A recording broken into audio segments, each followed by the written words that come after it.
कोरोनानंतर HMPV या विषाणू रोगामुळे संपूर्ण महाराष्ट्रासह देशात एकच चिंता वाढलेली आहे आणि त्या संदर्भात सांगली जिल्ह्यात नेमकी परिस्थिती काय आहे आणि आपण आपल्यासोबत जिल्हा शल्य चिकित्सक विक्रमसिंग कदम हे सर आहेत। सर मला सांगा, सांगली जिल्ह्यात नेमकी काय परिस्थिती आहे आणि काय सूचना दिल्या आहेत आपण?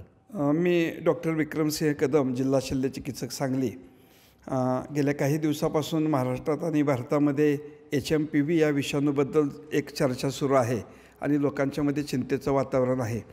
सध्या आपल्या जिल्ह्यामध्ये असा कुठलाही रुग्ण नाही आहे आणि आपल्याकडं अशा जे सर्दी, ताप, खोकला असे काही रुग्ण असतील तर आपल्याला वरिष्ठांच्याकडून आरोग्यमंत्री साहेबांनी बैठक घेतली, त्यानंतर आमचे सेक्रेटरी, आयुक्त, डायरेक्टर यांनी सगळ्यांनी बैठक घेतली आणि त्यांनी आपल्याला सूचना केलीत की आपल्याकडे जर ताप, सर्दी, खोकल्याचे काही रुग्ण असतील तर त्याचं जलद सर्वेक्षण करण्याची मोहीम आपण हाती घेतली।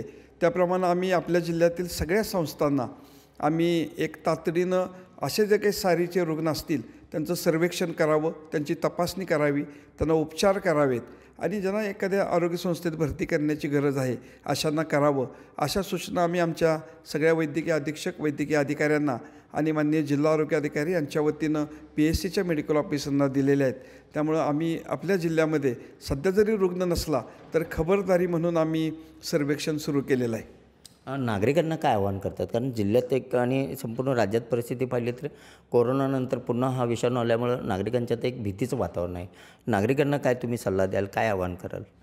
नागरिकांना मी एवढंच आवाहन करेन की आपण कोणतीही चिंता करू नका किंवा घाबरून जाण्याचं कारण नाही, कारण हा विषाणू सीझनल फ्लू लाईकच आहे, इतर विषाणूसारखाच आहे, त्यामुळे काही वेगळा आजार आला आहे असं समजण्याचं कारण नाही।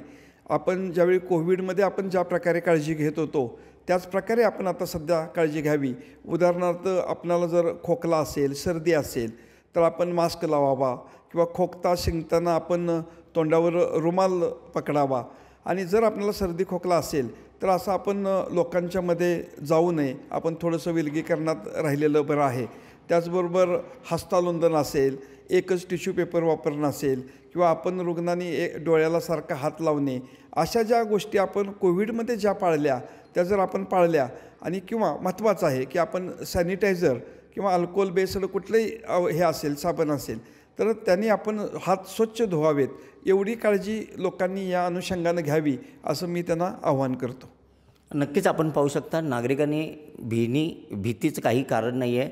एकंदरीत पाहिलं तर जिल्हा प्रशासन सज्ज आहे, त्यामुळं लोकांनी ज्या सूचना दिलेल्या आहेत त्या पाळाव्यात असे आव्हान जिल्हा शल्य चिकित्सक विक्रमसिंग कदम यांनी आपल्याला केलेलं आहे। कॅमेरामन सुजित सोबत मी शंकर देवकुळे, TV9 मराठी, सांगली।